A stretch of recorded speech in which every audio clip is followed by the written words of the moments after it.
Welcome everyone to the first webinar for Young Aurora 2024-2025 participants. My name is Marta Escanuela and I'm the Engagement Officer at UWC International and also the person leading on the Young Aurora Prize from UWC. We are very excited to have you all here today for this webinar titled Humanitarian Projects in Action, Addressing Gender-Based Violence. And we hope you find this webinar both inspiring but also practical as you work on implementing your own humanitarian projects. So before we begin, I want to take a moment to thank you all for your submissions for the first round of Young Aurora Prize 2024-2025. The proposals have been very inspiring, and it's been exciting to see the passion and innovation reflected in your ideas. We will be reaching out to all of you by the end of the month with updates and also the results from this first round of submissions. And now I would like to introduce also my colleague, Sallie Lynch, who is the Director of Development at the Aurora Humanitarian Initiative, and who will be co-hosting this webinar with me. Sallie, would you like to say a few words? Sure. Thank you so much, Marta. We're grateful for the partnership and just happy to have everyone here today for this.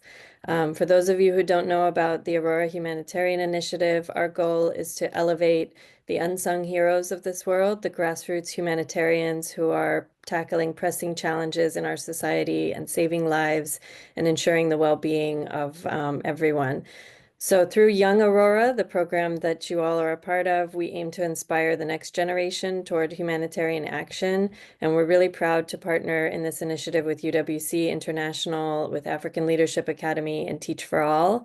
Young Aurora, by design, is an opportunity for students to learn about humanitarian action, but it's also an opportunity for us to learn from all of you and to hear your ideas. So I encourage you to share your questions and your thoughts in the chat during the presentation and during the Q&A. We're so grateful to have Nosipho with us today to talk about her important work in women's empowerment and addressing gender-based violence. So Nosipho, I'm going to hand it over to you to take over, introduce, and start your presentation. So thank you very much. Thank you, Marta. Thank you, Sallie. And welcome to everyone who's on the call. I want to start by appreciating this opportunity. I really hope that what I have to share can be helpful to somebody who's considering starting their own project. So I'm going to share my screen. Would you kindly tell me once you can see my presentation?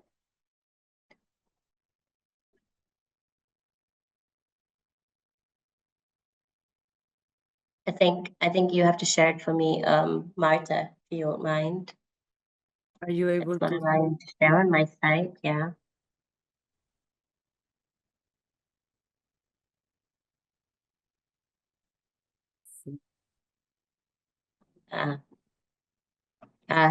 No worries. Looks like I've been able to do it. Can you see my screen? Yes. Yes, we can see my screen. Okay, I'd just like to make this a bit bigger. If you could consult for me and put it on slideshow. Right. Could you see it now on slideshow? Yes. Yeah, we can see it. Thank you. Okay. Great. So I'm going to talk a bit about the project that I'm doing. Essentially, it's a GBV shelter for women and their children. It's called Eswatini Goshen. We're funded by the EU and by UNFPA and also by the Canada Fund for Local Initiatives. So I'll start with some context, but maybe just about myself. I'm a UWCSA graduate. I graduated in 1997. And this isn't my full-time work. I work at an NGO. This is something that we started, my family and I, so I'd like to talk to you a bit about that. So we're focusing a lot on gender-based violence only because in Eswatini, it's been one of the biggest pandemics and the most silent pandemics that we have experienced as a country. It seems to be getting worse. The incidences are more frequent and they're increasingly violent. The shelter was started because it's come to the point where you can't afford to do nothing. Keeping silent is just perpetuating it. Globally, 1 in every 3 women has experienced sexual violence or gender-based violence in her lifetime. And so it's at this point where, as individuals, as women, as men, as young people, as old people, if we don't do anything about it, it's only going to get worse. The numbers are going to be much more dramatic. So just for context, these are some of the faces of gender-based violence. It's a big elephant. It comes in many different shapes, sizes, colors, places. What we're seeing in our program is that many people are experiencing gender-based violence but might not know it. And so we're finding index casing, we're finding secondary cases, but these are the different types of gender-based violence that we're seeing in Eswatini, and I'm sure many of you can relate to gender-based violence reports in your own country, how they come in different shapes and sizes. In Africa, particularly, East and West Africa, I'm going to move my screen over here. In East and West Africa, there are things that perpetuate gender-based violence that make it quite unique to other places in the world. The biggest one being gender norms. In many African countries in the East and the South, there's some very clear gender norms around the place of women culturally, the expectations of women, and these often predispose or even enable violence to happen in homes, in work settings. Just gender-based violence becomes a very valid presence in many interpersonal relationships. It's in a correlation with alcohol use as well. As alcohol use increases, so do rates of violence, and so do rates of intimate partner violence, especially. Poverty and conflict in East and Southern Africa has also exacerbated women's vulnerabilities, particularly, and particularly the vulnerability to gender-based violence or experiencing gender-based violence in her home. These are some statistics from Eswatini. I've coupled these statistics with what we're capturing in our media. I think media is a very powerful tool, but the thing that we have really tried to work with the media on is responsible and ethical reporting. It's almost every day now when you come to work, you see media postings in key places about gender-based violence, often men perpetuating against women. But what we're missing in our media reporting is call to action. So we're missing situations where the media will tell the story, but then also, share referral networks or show people where they can go to or who they can call. The problem with that is that people become quickly desensitized and normalize these stories, which is really what we're trying to avoid. So in Eswatini, if you look at our data, we have just over 5% of people ages 18 to 24 who have experienced violence by the time they are 18. So if you have a cluster of friends, you'll find one of them will have experienced sexual violence, whether they've told you or they've not by the time they're 18. If you look at people aged 13 to 24, you find there's more sexual violence amongst girls than boys of that age. But if you look at females, only 1 in every 6 has experienced pressured or physical forced sex at sexual debut. So their first time having intercourse was either pressured or it was forced. You can see here on the right a newspaper clipping about a malume. Malume is somebody we call in Seswati who he's a public transport operator, often transporting small children to school. And often these children are left alone with him. And at the end of last year, we had an incident of a malume assaulting a young child who was the last one to leave the combi. This slide talks a bit about who the common perpetrators are. So you'll find that amongst women, the common perpetrators for first incidents of violence sexually happen because of intimate partners or perpetuated by intimate partners or by family members. For men, interestingly, the first common incident of sexual violence is classmates or schoolmates or friends.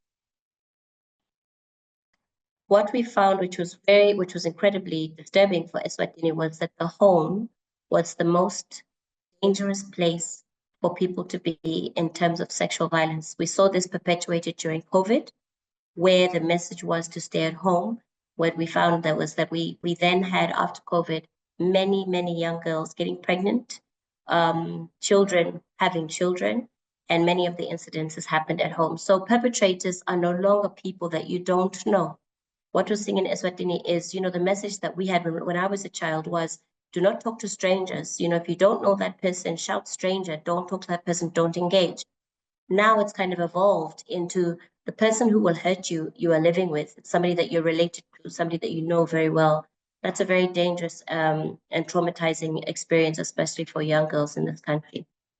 So all these experiences in this context, as a Swazi woman, lead me to why we started or how we started this GBV shelter. In my line of work, we do get exposed to a lot of very traumatizing cases. The one thing that Eswatini really lacks is a place to go. You know, a lot of the beneficiaries of our program will ask, you know, where can I go? Where can I stay? Where can I take my children? And our fundamental response as Goshen has always been, you know, this is the place you can go where you can be safe and you can experience safety without trauma and be safely away from your perpetrator. So this shelter was founded in 2020. It's a transitional shelter. I'll explain what that means. It's what we call an all-ability shelter.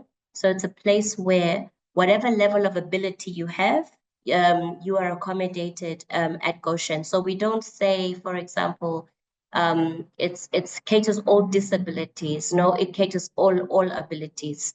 So whatever that looks like for anybody, they can come. We're operating in a faith-based environment, but at intake, it's open to everybody. Everybody is welcome to come. As I said earlier, this is a shelter for women and their children. So in most cases, in Eswatini anyway, you find that if a woman is experiencing a violent situation, she will take her children and she will run. And so is then confronted with, where do we go?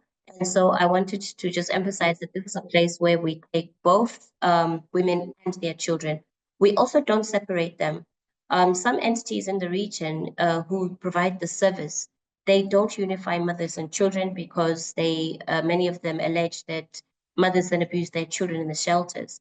So we've left that open. We would prefer if they were unified, unless the mother requests to be separated from her children, or a social worker is able to identify, you know, behaviors that are dangerous or detrimental to the child, which warrant separation. At the shelter, we provide access to services, critical and routinized services that include psychosocial support, protection services, and especially economic strengthening services as well. So if you can see on the right-hand side, I'm going to move my face here.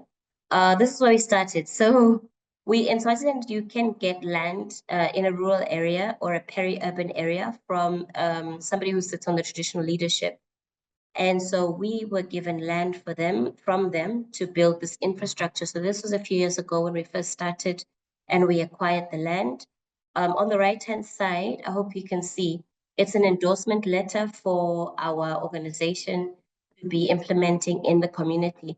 So in many countries, you cannot run a community-based program or a community-present program without endorsement from the local leadership. And so that's where we had to start. It was a good experience. They were incredibly supportive. They govern operations and programs and homes. So they govern both domestic and development interventions in communities. And when we got that endorsement, we also trained them and sensitized them on GBV, which was very important because, you know, community leadership structures are also used to settle issues of dispute, whether that's between neighbors or whether that's between husband and wife, son and daughter, son and father. So you find that they're often the ones that have to deal with these issues. And they said to me, Nosipho, you must be aware that as much as you have presence in this community, we will have to be talking to families and couples. If the wife is staying with you, you need to know what to do. And I think that was a fair point. You know, we're learning as we go along. Goshen is one of 2 shelters in the entire country. And so it's a very nascent intervention. And I think it requires, you know, us to continue to be teachable and to hear feedback and to learn from the community. So we got our land, we started the infrastructure, we got our endorsement from the community, which was wonderful because the community leadership was then able to champion us in other forums with other line ministries, in other leadership forums. And that even resulted in our local MP coming to the shelter to endorse us and to support us. So that was a very big step for validating our presence and our work in the place where we set up our program. On the right here, I just wanted to highlight the national guidelines for shelter programming. So you don't want, for example, to start an intervention and then kind of just do your own thing. And it's very siloed and it's also very parallel to what other people are doing and it's very duplicative. You know, that's a waste of resources. We needed to make sure that what we did aligned with national standards. because otherwise you can really destroy community programming if you're doing things with the right intent, but you're doing it the wrong way. So our government, they have the National Shelter Guidelines. Those guidelines are the custodian of the Deputy Prime Minister's Office. The Deputy Prime Minister's Office is the national custodian for all GBV prevention, awareness, and response programs in the country. So we needed to make sure that we aligned with what they wanted in terms of their standards, their quality provision, what they would endorse as acceptable and what they would not endorse as acceptable. So they were really wonderful. You know, they liked they liked our intervention. They also came to the site. They would do periodic site visits to monitor what we were doing, to make recommendations. And they did not endorse us for operations until we met every criteria that they had. So we got the endorsement and we started operating. Now with shelters, you get situations where some people just walk in and they say, look, you know, I'm in this dangerous situation and I want a bed, I want a place for my children. So that is realistic, that happens realistically, but it's not a good practice, because then what you have is you have walk-ins that are not protected when they are with you. The walk-ins are not coordinated, so you never have, you can't allocate your resources efficiently because you never really know how many people you have in a day. What we do at Goshen, we take all our referrals from the Deputy Prime Minister's Office, because they have digitalized systems, they have ways of monitoring numbers. They're able to track the data of how many people are being sheltered with us and how many are being exited, how many need to be referred, how many beds do we have available. They can also support us by advocating to other donors for the support needs that we have when we say to them, look, we don't have the capacity to take anyone else. They also are the ones who are allowed to go to the court and get what they call a court order. So that if a woman comes to our shelter and something happens to her while she's there, you know, then we are protected. I'll give you an example. You know, perpetrators are extremely controlling. So oftentimes you'll find when a woman goes to a shelter, it's not an easy situation where the perpetrator will just let that go. Shelters experience all sorts of retaliation from perpetrators. They come with guns. They come because they're a friend to a magistrate. They come with a court order that basically supersedes the one that you have to take their partner back. So we need to make sure that we're fully protected by the government of the Kingdom of Eswatini and being endorsed by the DPM's office that allows us to do that.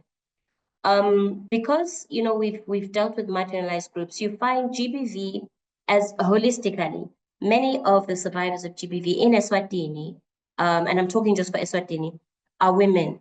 But within those survivor cohorts, there are subpopulations of women who are like more vulnerable. Their vulnerabilities are a lot more refined or a lot more enhanced than the general cohort of women. That includes women who are widows, women who are refugees, women who are trafficked. And so we really want to open our doors to those women. And this is what we've requested from the DPM's office. Because we are an all-ability shelter, we want to be able to provide services for all different kinds of women, from all different kinds of backgrounds, with all different kinds of stories. If you generalize approaches, often what you find is that the subpopulation groups that are often very quiet and under-resourced and often forgotten when governments are deciding on budget allocations, they often become underserviced.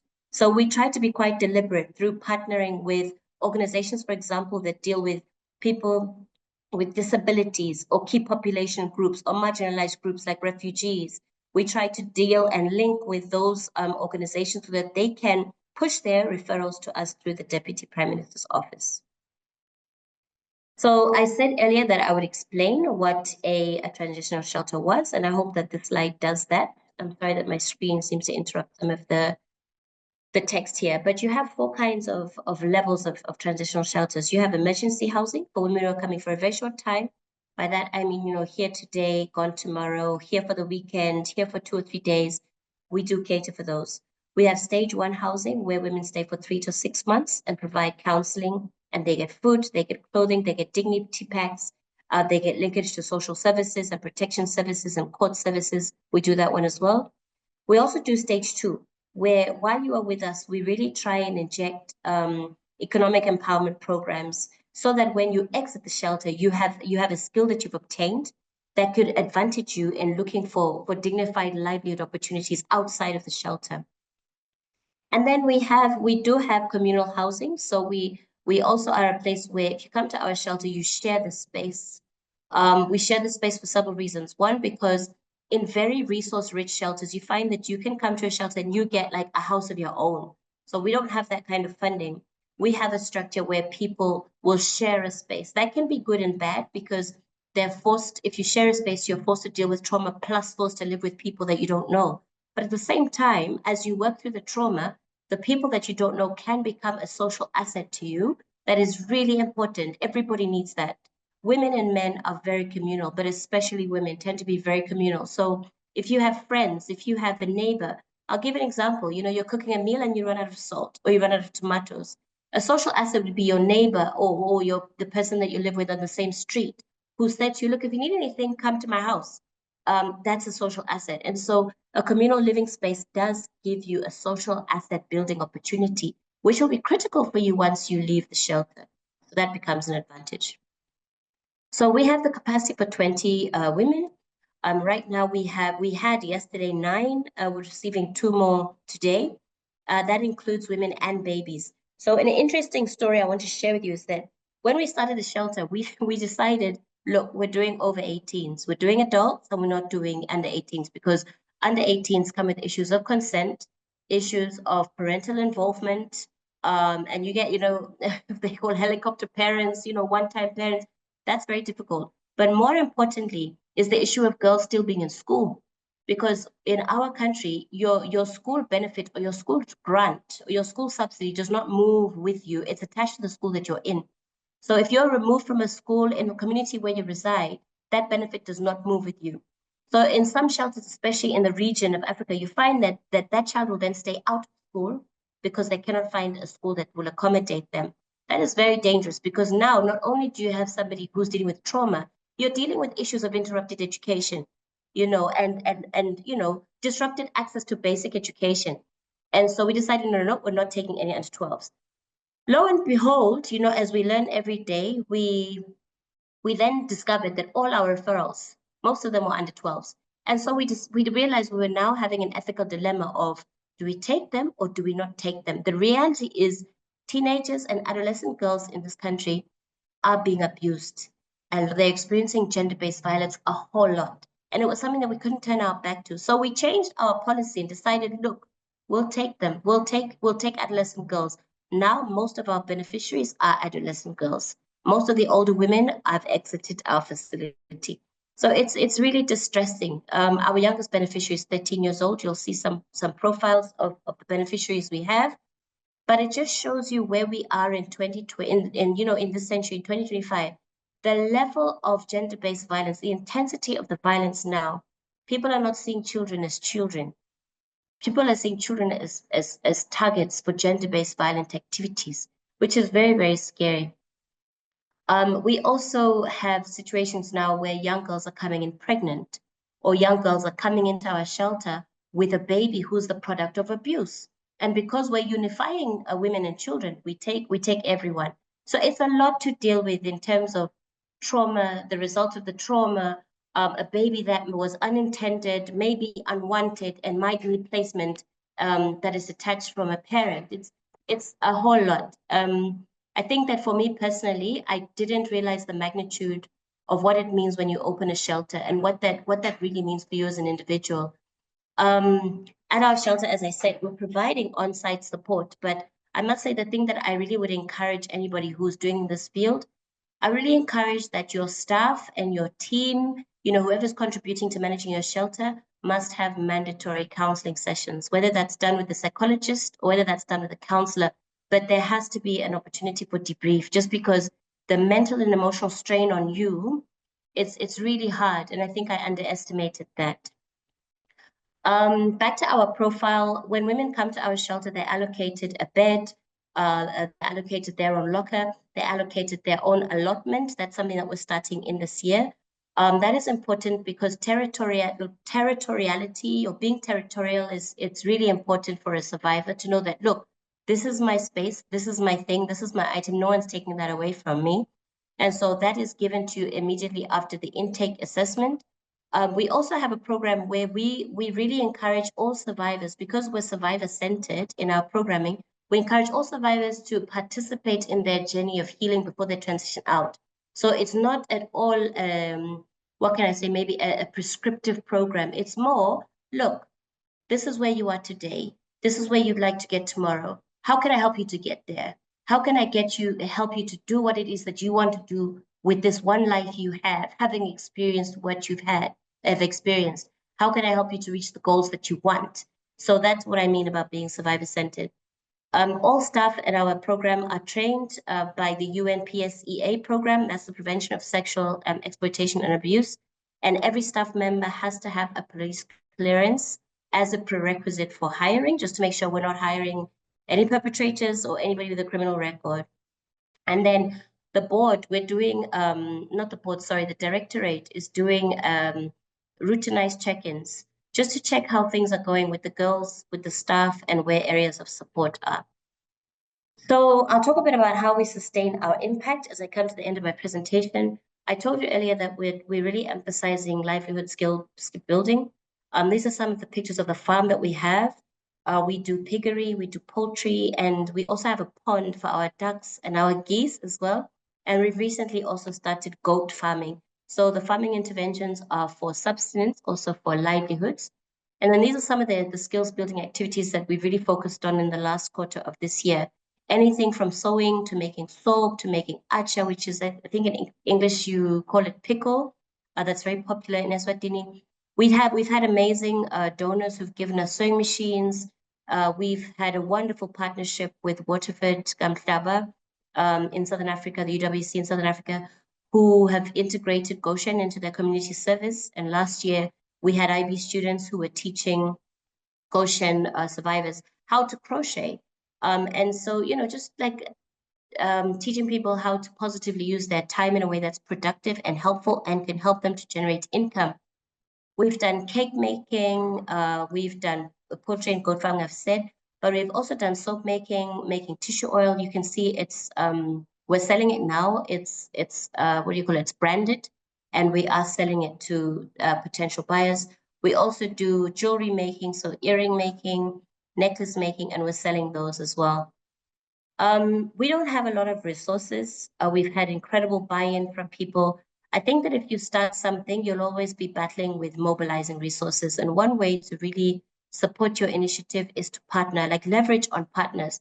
Look at people who are doing like interventions or components of like interventions that you can tap into. For example, the Waterford Kamhlaba Community Service Program has been really amazing, and they've supported us with supporting the beneficiaries of Goshen. We've also partnered with the SOS Children's Village in Eswatini for capacity building initiatives. UNFPA is one of our major donors, and they are looking at supporting women with GBV sheltering, especially women with disabilities who we do have at our shelter. The Eswatini Charitable Trust has been amazing at supporting us with beds, with pillows, with mattresses, and with sewing machines as well. And then the Malkerns Agricultural Center, a year ago, they gave us hundreds of trees, indigenous trees and fruit trees, which are amazing. If you have land, then you have options. If you have fruit trees, then you have investment for years and years and years. And so this was a very welcome and appreciated investment from them. Oh, excuse me. We've had some champions who've really, really helped us to buy with their buy into our program. We've had individuals who have given us, you know, resources for boreholes, resources for some kind of sustained water access. We've been able to buy tanks for water. You can imagine, you know, 10 women living in a communal space. They need to have a lot of water for hygiene, for food. We've had donors who have helped us, just individual philanthropists who have helped us with that. People have given us clothes, you know, at the end of Christmas, people are cleaning out their homes. They've given us clothes, they've given us food items. You know, I've said to people, anything that you don't need, we can use. So if you think about the things that you need that you use in your day, like the things that you interact with in your home or in your job, from the time you open your eyes in the morning to the time you go to bed at night, all those things are what we need. So whether it's a teaspoon for a cup of tea or coffee, or it's a towel or a face cloth, whatever it is you don't need anymore, we will definitely find useful. And people have been amazing. Like people I think, will buy into a good cause. If they see the impact and they see a good faith intention, they'll partner with it. You know, they'll give you a rand, they'll give you $1, they'll give you £1, and that goes a long way. So this is just a list of some of the things that people have individually given us. One of my colleagues gave me 20 banana trees, and those banana trees were bearing fruit by December of last year. People have given me, you know, plants in pots that they have, or toiletries that they have. They have an extra lotion bottle, they'll give us that. And so this has just been incredible because the end line user will use it. But I think for my encouragement, if you're starting an initiative like this, and you do have individual donors or individual contributors, make sure that you're just accountable to them, you know? So like if you have a newsletter, make sure that they're just up to speed, so that reputationally they also know, look, I gave Nosipho a teaspoon. Is that teaspoon being used for what she said it's being used for? So just sharing with them any updates, program developments, impact stories.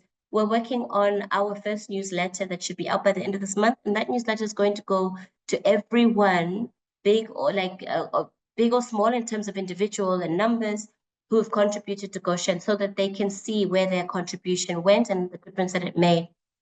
These are some of the people that have really helped us along our journey, some individuals, some organizations, but I really just want to take a moment to appreciate them and to really express my gratitude to them. I know that without their support, we really would not have made the strides we made today. So I've named them, I celebrate them, I champion them, and I just wanted to acknowledge them publicly also in this forum and in whatever forum this will be used for, just that their contribution went a long way. You know, one life is a lot. If you can change and save that life, it's an incredible thing.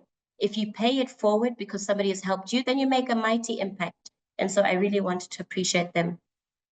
These are some of the stories, not impact stories, but just Goshen stories. They're a bit harrowing and I won't read them all, but I just wanted to maybe highlight the first one of one of our youngest beneficiaries, whose mother died when she was very, very young, which is catastrophic, you know, at the best of times. She was raised by her biological father, who had a drinking problem. He was an alcoholic, and he would, some people say, pimp her for money for alcohol. And so she had a lot of sexual experiences that were violent by the time she came to us. She struggles with STIs. She struggles with the physiological damages that the sexual abuse did to her over many, many years, repeatedly. She's also epileptic, and she takes medication for psychiatric balancing. So she needs a lot of things. She's not in school, so she needs to be re-enrolled into school. She needs medical care. She's incontinent at the moment, and she needs long-term counseling and long-term placement for long-term care.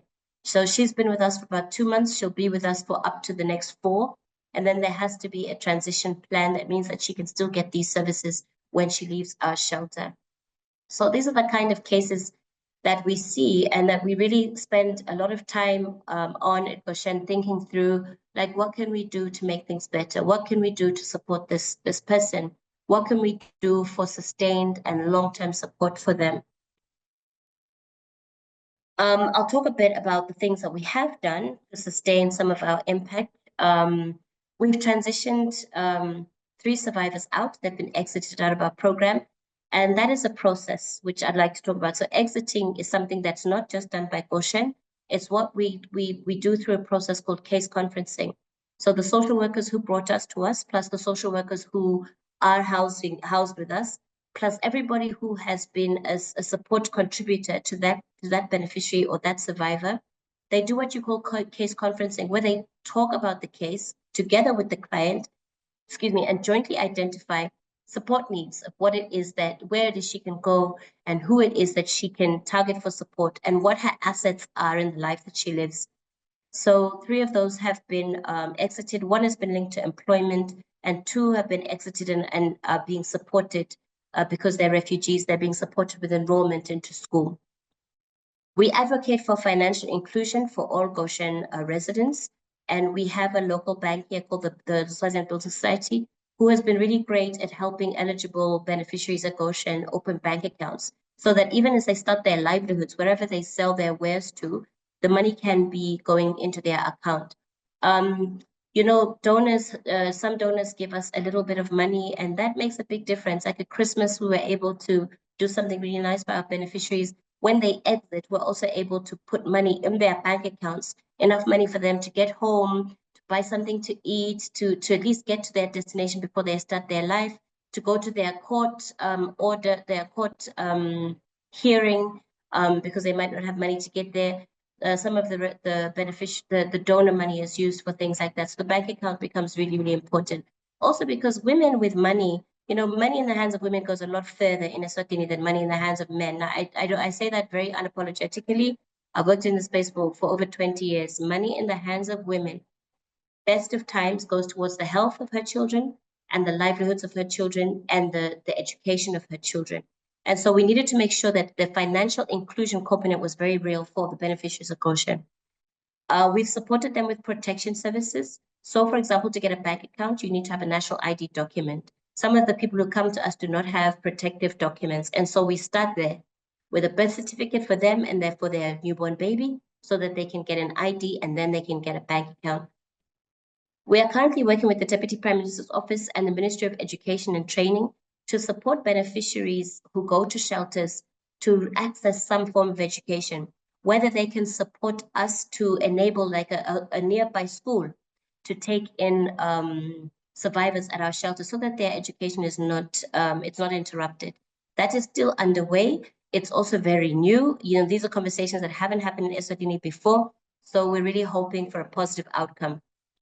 In terms of healthcare, we're covering the cost of all medical assessments on all clinical care. That includes psychiatric care. That also includes postnatal and antenatal care for women who come to us who are pregnant, where we are delivering a newborn. By the end of this month, we'll have a newborn baby delivered at our shelter. All the ANC visits and the ANC visits have been catered for by us, and the PSC visits will do as well. We're linking to livelihoods as aggressively as possible. The Deputy Prime Minister's Office is able to also link our beneficiaries. 3 of them have been linked to expanded livelihood opportunities that exceed what we can provide, which is really amazing. We've requested that they prioritize GBV shelter beneficiaries for those kind of opportunities. And then we continue to mobilize resources, because once you have a skill, it's wonderful, but every skill needs startup, right? Like every skill needs capital. And so we're mobilizing resources so that one day when a beneficiary leaves us, we can also give her startup capital to start a business of her own. So having said all of this, I'm sure you're asking yourself, okay, so where do I start? So I have a few ideas. With all humility, this is just my own learnings. It's what has helped me, and I'm sure if it helped me, it could also help you. First of all, it's to see yourself as a valuable contributor. Don't see the initiative as impossible. See it as possible, even if it seems impossible. You know, I personally believe I can do all things through Christ who gives me strength. Everything seems impossible until you do it. That's what Nelson Mandela said. I remember we were supposed to open doors on the 1st of July. At the end of August, I was racking my brain thinking, what are we going to do? Like, this thing is huge. How are we going to do this? But here we are now, having started 2025, and we've seen up to 13 women at one time in the shelter. So I feel like you first of all, you have to see this elephant in front of you. Whatever problem it is, don't see it as an impossible one. Because once your brain starts seeing an impossible situation, you don't get solutions. Once you start thinking, actually, this thing can be done, that's when your brain starts thinking about solutions. So see yourself as a valuable contributor. It takes courage, you know, to go and advocate for things in certain departments, in certain line ministries, you know, in certain boardrooms. But if you don't come across as confident in what it is that you are envisioning to do, no one else is going to have confidence in you. So just be courageous. See yourself as you are a valid contributor, especially if you're UWC teaches you that everybody, whatever walk of life they are in, they have a unique contribution that they need to make in this world. And the world is waiting for that contribution to be made. So my personal take is, look, if you don't do it, who's going to do it? If you wait for somebody else to do it, you'll wait for a very long time. So see yourself as a valuable and valid contributor to something that others may see impossible, but you see it as possible. And then find the gap. So you might have an amazing idea, but does it fill a gap in the context within which you want to implement? Is this gap something that, because if you find a gap and you're proposing ways to close it, you'll get donors and you'll get buy-in. So find the gap in your community, or the gap in your nation, or the gap in the world where you feel, actually, if we could close this gap, this is the gap that we have, this is why we're experiencing this challenge, this is how I feel we can close this gap. And then think through what it is that you're going to do. So you can think big ideas, small ideas, all of them are valid, because it takes one step, right? So think through like what it is that you can do, like how big is the intervention that you are proposing? And then what are the steps, one step at a time, for you to get there? Like, who is it that you need to reach out to? Who is it whose number you need to find? Who is it that you need to reach out to on Facebook or Twitter who might just reach out to you? We sent emails to over, I think it was 80 shelters in South Africa to ask for learning calls, virtual learning calls, so that we could try and figure out what we were doing when we were still very, very, very, very nascent, in our teething stage. We got 3 callbacks from sending 80 emails. So that's the kind of thing, like if you just push, like push and push and push, somebody will respond. Champion that person. We had 3 callbacks. We had 1 really great meeting, and they were like, Nosipho, this is what you need to do. This is what you need to avoid. That propelled us like 20 steps forward. So just reach out and use the resources that you have at your fingertips, and then start something. Just move, like take a step, start, like run, like crawl, like start, like move. Take 1 step. 1 step will help you take another step. But if you're stagnant, you won't move. So an idea that you have has to come with a level of movement at any level. People will contribute to movement. They don't contribute where there's stagnation. So one of the things that UN told me was, the reason that we are supporting you is because you have started something. So if you'd come to us with a proposal at 0, we wouldn't have given you the funding. But you came to us with a proposal having started step 1, then we knew that you had made an investment, and then we could join and meet you in your investment. That's how you secure buy-in. So look for people who have the same kind of idea, maybe on social media, people who are quite outspoken about the gap that you also see. Link with them, see if they can point you in the direction of, if you tap into the Clinton Foundation, or you tap into the Bill Gates Foundation, they're looking for funding. A lot of people now are funding women-led organizations. So champion it through women. You don't have to be a woman to champion something through women. But if the funding is there, that's where you need to make your investment. That's where you need to direct your investment and your linkage. So yeah, explore funding opportunities that are available. There are different funding sites for NGOs, for example. So if you want to start an initiative, link up, like subscribe to those. You have DevEx, you have local fund NGOs. There are a lot of places that you can subscribe to, and they'll give you a heads up when funding is available. If you're starting to register an NGO, my advice would be make it as broad as possible so that you're not limited if you want to expand, because the funding is often, it's targeted, but it's expensive. So if you look at areas, you want to do GBV sheltering, for example, but I've learned now it's not about GBV sheltering. It's about supporting and empowering women. That is the point target that we need. So there are a lot more funders who will fund interventions that are women-facing and supporting women, not necessarily only for sheltering. So our hope is to expand our funding to, comprehensive support for women. Like if a woman needs to call somebody about where she can get a passport or a bank account or protective services, or she needs somebody to go to court with her. Not all women want shelter, but a lot of women are experiencing GBV. That means that we need to really expand our focus to look to how we can cater women who may be experiencing GBV, but not necessarily that they want to leave their home. It means a lot for a woman to leave her home. You can build a house, but women often make that house a home. So she's confronted now with leaving it to go to a place that gives her safety, but doesn't give her necessarily comfort. So, we're expanding to how do we support those women? What kind of donors can look towards programs that are women-facing, whether it's education or protection and sheltering? So make the objectives of your NGO focused, but as broad and as far-reaching as possible. Welcome innovation. I come from a very small country. In Eswatini, we don't have tribes, we don't have different ethnicities. We have one language, we have one culture, we have one way of doing everything. And so that often tends to result in people being quite conservative in the way they think, and the common thread of thought is very likened to your neighbor.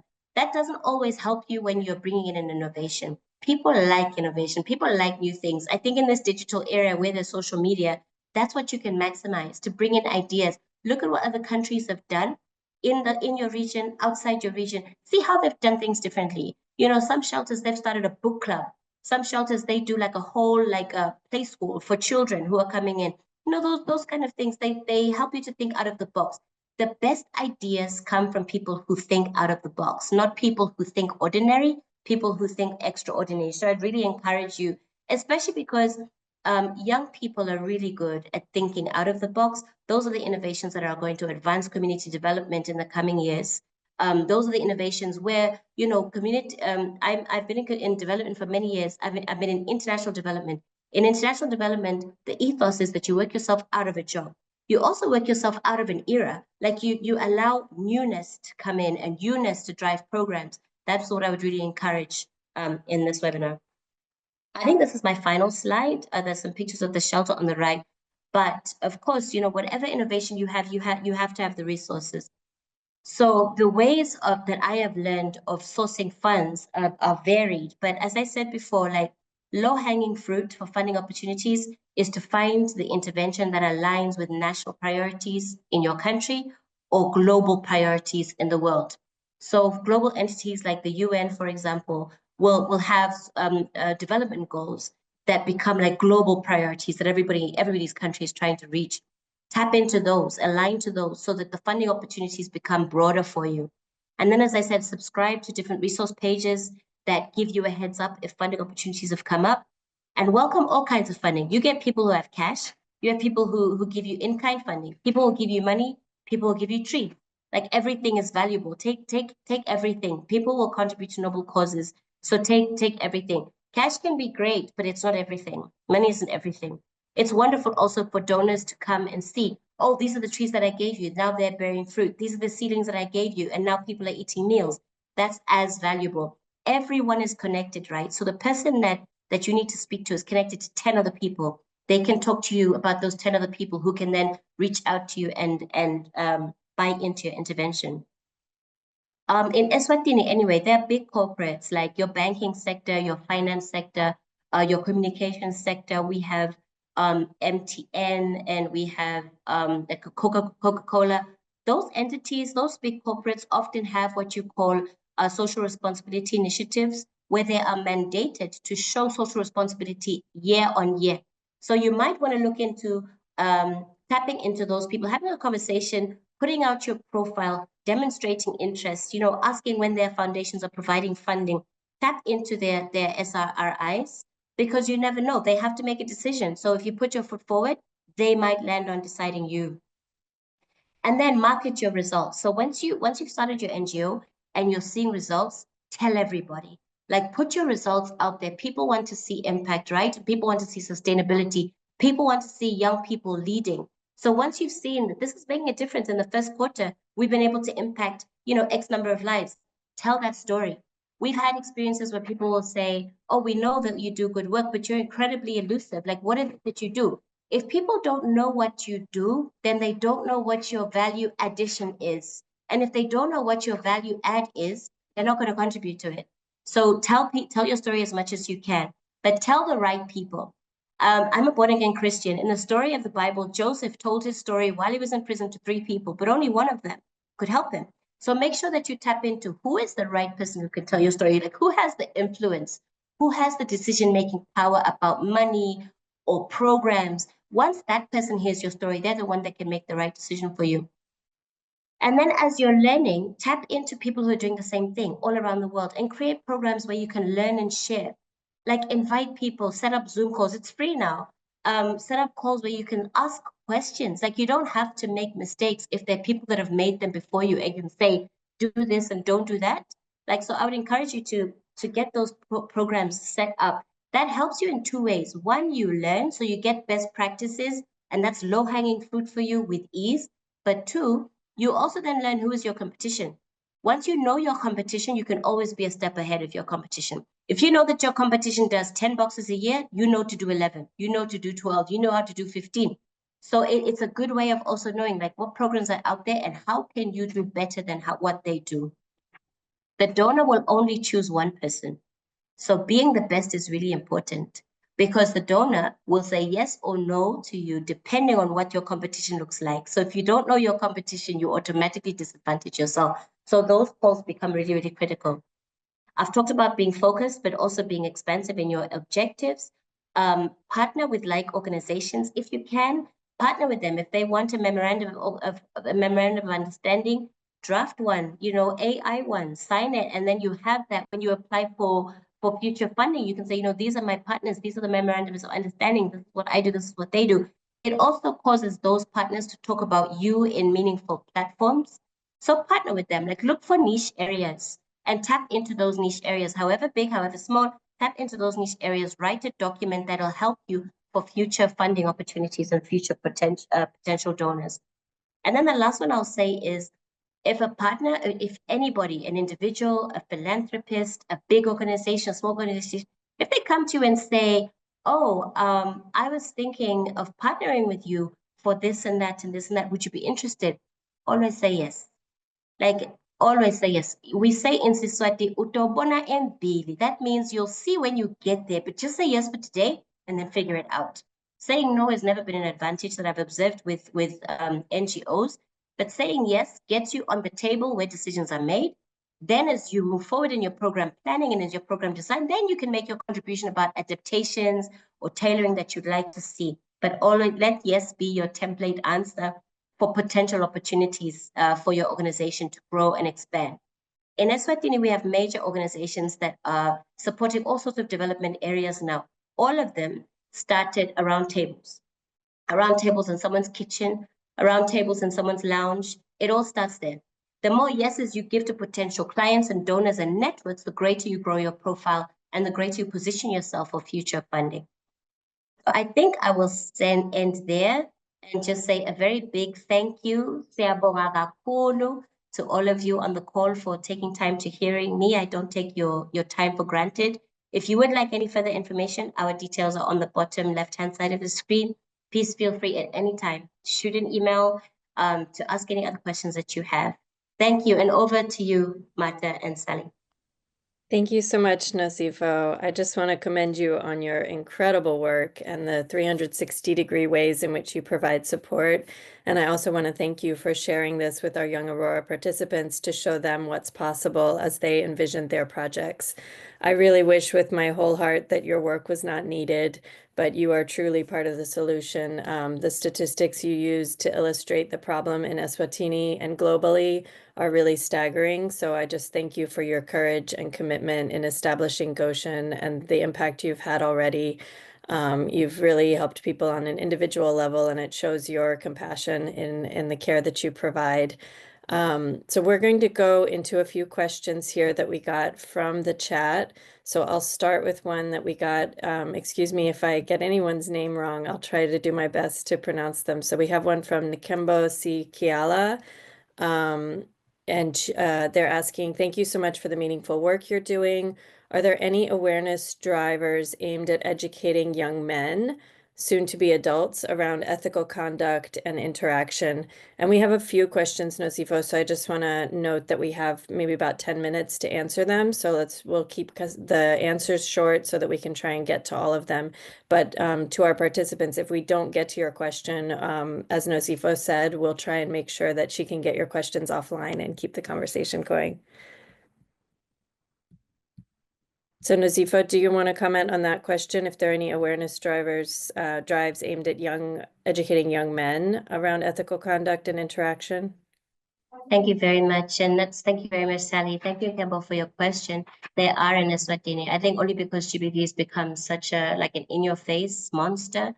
There are partners and donors who are in country who are programming just for male mentorship, for young boys and young men programs, particularly because of this. So yes, it takes time. Change takes time. But I'm grateful that they're here because we've noted in many years, we've invested a lot in young women and adolescent girls in Eswatini. But if you don't couple that with educating the men, then you don't advance as much as you wish you could. So to answer your question. Yes, thank you. Thank you. And then this question is somewhat related to from another one of our attendees. When you're working with communities that are often male-dominated and where gender-based violence may not be viewed as a priority, what advice would you give on engaging with these communities in managing those relationships effectively and gaining their buy-in, especially if the powers that be are male-dominated? Thank you very much. I think that one is a great question. It's an excellent question. I want to appreciate the person who asked it. And I think it's a very sensitive and delicate way of responding. So first of all, in many communities, you're absolutely right. Eswatini is a patriarchal country, and many communities, the leadership is male dominated. So for example, if I go to a community, I have to cover my hair or they won't listen to me. You see what I mean? So I feel like you have to tap into what is accepted at community level when you engage those type of groups and align to that so that at least they can accept your presence and then you can start talking. Another thing is, I think it's really important to use data. Use data of that community, of what is happening in terms of gender-based violence, use data for the region, use data for national level data, and then hone in on what that data means for them. So if 1 in every 3 women is experiencing gender-based violence, what does that mean for your average leader? It means that the woman on either side of him or in his house is experiencing gender-based violence, and then get that like reflective dialogue has helped a lot. A lot of men, I mean, many of the men that I've spoken to, they are perpetrators. It's just that they won't tell you that, right? But in a group of people, I think it's important to show just how bad the situation is. Also, the third one I would say is to show the results, show what happens to a perpetrator. In Eswatini, we have what we call a Sexual and Gender and Domestic Violence Act that's been enacted. People are imprisoned for gender-based violence. And I think it's important that the message that this is happening, it's not okay, but there is a consequence. Legally, we are protected. This is the standing of the law in Eswatini. That has helped us a great deal. It's not easy conversations to have, it's necessary ones, but I feel like you have to understand the system, play the system to your advantage, align to culturally acceptable ways of interacting with men in communities, and then use data, anecdotal, but mostly evidence-based, to talk about what the situation is in their community and how that disadvantages their siblings, their daughters, their cousins, women that they now care about, and make it very introspective. That has seemed to be helpful with us in our program. Thank you, Nosipho. I think that is absolutely resonant, thinking about the messaging that really hits home for people. And I was struck by that in your presentation when you talked about needing to shift your own messaging to warn people that the person who might hurt you is at home, that it's not just stranger danger. So I think when people can internalize it and really see it in their own lives, that does get the message across. And the data you have tells that story in a strong way. So thank you for that. Keeping on that same topic of men and, thinking about how to engage with them, but looking at it in a different way, we have a question from Charlene that when it comes to gender-based violence, it's not only the women who are affected, but also the males who may be subjected to violence. So do you cater to those men, or are there any strategies you can recommend around that in society? That may also be something that isn't spoken about as much as well. And, obviously it's prevalent more amongst women and girls, as you said, but what are some strategies for addressing that? Thank you very much, Helene. That's another great question. So from Goshen's perspective, we do recognize that, as I said earlier, you get your index GBV survivor, and then you get all the secondary survivors. So for example, siblings, male siblings or female siblings that know things or seen things and they've been traumatized by that. So for example, with us, children who come are not just girl children, it's boy children as well, like any child can come. And then the DPM's office, the referrals that they make, unfortunately, we are women facing. Just because of the data in Eswatini shows that women are a lot more predisposed to gender-based violence than men. But that is not to say that men are not exposed to it as well. As a country, we've just done a violence against children study. And what we found that a lot of young boys are exposed to physical violence and sexual violence, but more the physical violence. And that impedes on the kind of fathers they become, the kind of husbands they become.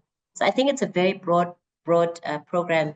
But what I said earlier about programs now in the country that speak to adolescent boys and young men are here because of the recognition that this thing, like, yes, women are the majority of survivors, but men are also the silent survivors who also need programs of support and mentorship and resources. So as a country, that is definitely being addressed. At Goshen level, it's only being addressed to the extent that women can come with their sons and they reside with us. Yes. Yeah, thank you, Nosipho.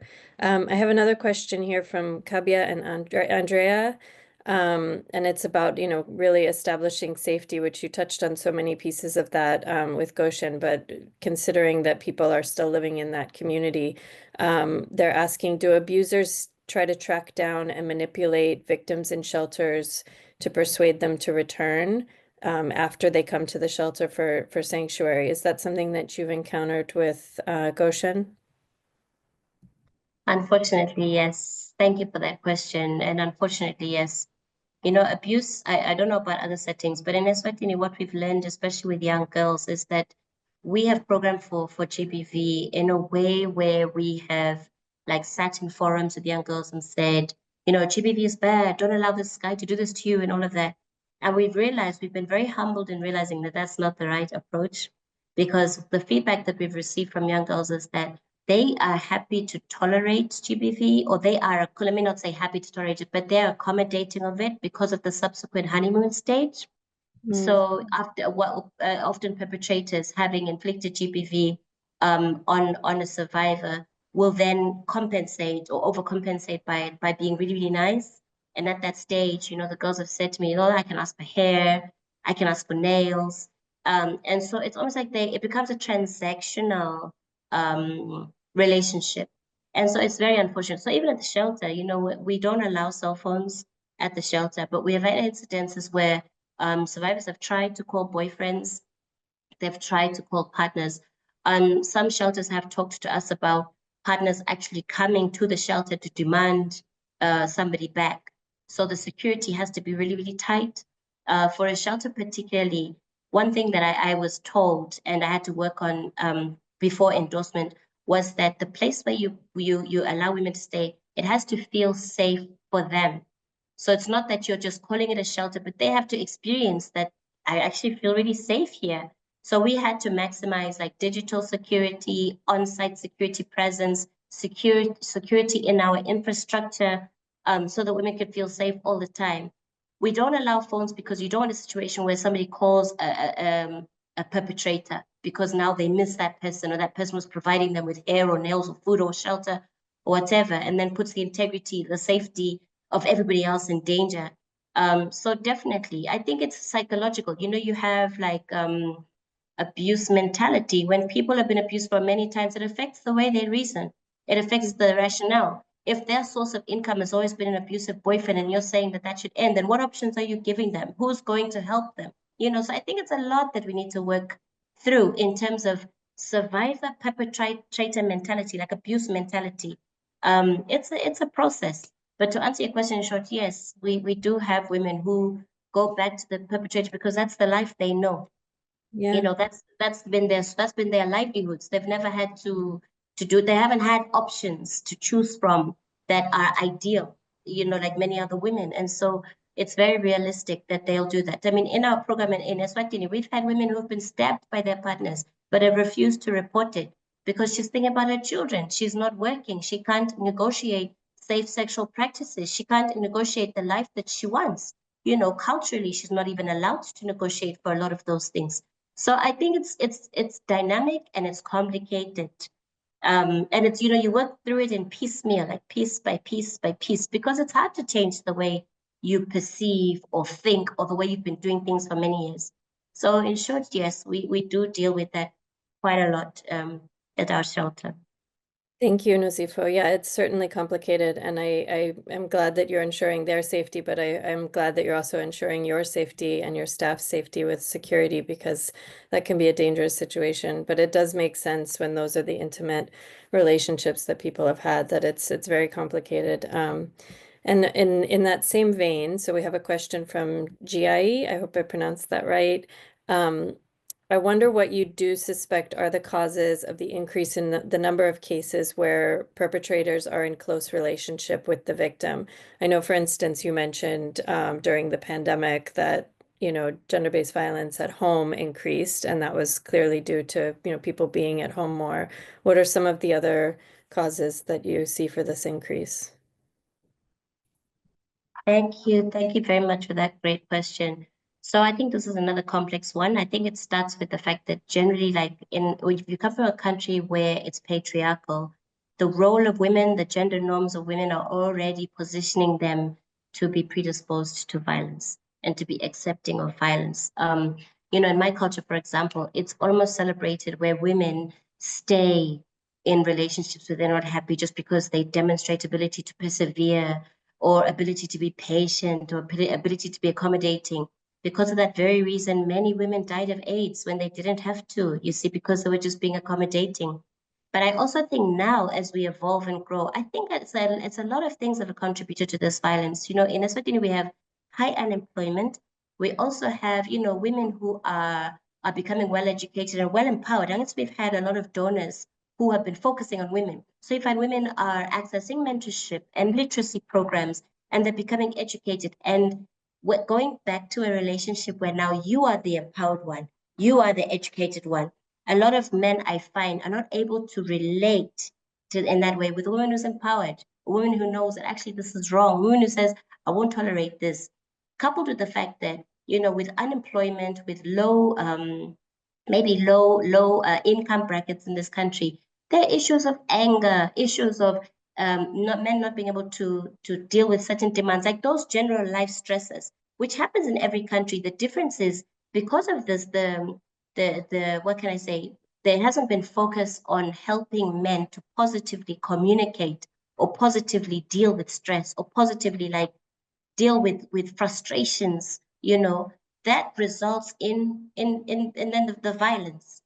In our country, it's always been taught, even when I was young, if a child is naughty, you hit them. And now it's not allowed to hit children. But there wasn't a way when we grew up of teaching another way of, for example, positive parenting, that it doesn't come with flogging your child all the time. You can talk to them, you can show them other ways of discipline. Now imagine being raised that way and bringing that into a marriage. All you've known as your childhood is that when you are misbehaved, you're flogged. So in this marriage, you get a man and a woman, and they're dealing with their own life stresses. But here's a woman who's demanding, and here's a man he's not affording, he's stressed, and he's also having challenges with not knowing what to do with those kind of stresses. And so the first thing to do is do what you know, flog, right? So we get physical abuse, you get sexual abuse. I think those kind of factors, they really, really, really enhance and promote gender-based violence. Also, until recently, there was no accountability for it because women were taught, you are patient, you suck it in and you bear it in marriage, and now there are laws. The laws were just recently enacted. So until recently, men could get away with it. Also, men were not celebrated if they didn't demonstrate manhood, and I think this is one of the ways that they tried to do that. So I think it's just many things. I think it's anger that's been building over many years, frustration with the demands of life that can't be met because of the economic limitations in Eswatini, coupled with not knowing how to release. For example, with COVID, everyone was at home, which meant that men couldn't do what they normally do out there to release, right? Like hang out with friends or, maybe go drinking as a release. They couldn't do any of that. So now they were stuck in this house. It wasn't good for us, I would say. So I think all those factors have contributed to the increase of gender-based violence, and just the frequency and the more and more violence in each incident. It's very scary. I think in Eswatini, maybe there are just a lot of angry people in this nation without that release. That means that the person who then bears it is their intimate partner. So it's very sad. But I think that I hope that answers your question of what we've seen in our program.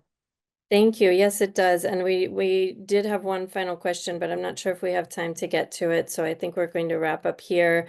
But just food for thought, I'll throw the question out there about, how can you recognize those people in the community if they're not necessarily expressing it due to those norms. So I think you covered it a bit in your question, but I just want to thank you again, Nosipho, for joining us. And I want to let everybody know that if we didn't get to your questions, we will send them to Nosipho offline and make sure that you are able to get some answers to that. Thank you again, Marta, for organizing this with us and for your partnership. Nosipho, you gave such a great example of a project and impact that you can have in this humanitarian work. So thank you so much again. And I'll note just on final thing to make sure that you let us know how we can sign up for your newsletter. We can send around that information in the follow-up too, how people can find your organization. Thank you so much. Thank you for the opportunity. Have a great day and God bless you all. Thank you, Nosipho, and thank you everyone for joining. Have a nice day or evening. Bye, Thanks, everyone. everyone. Bye.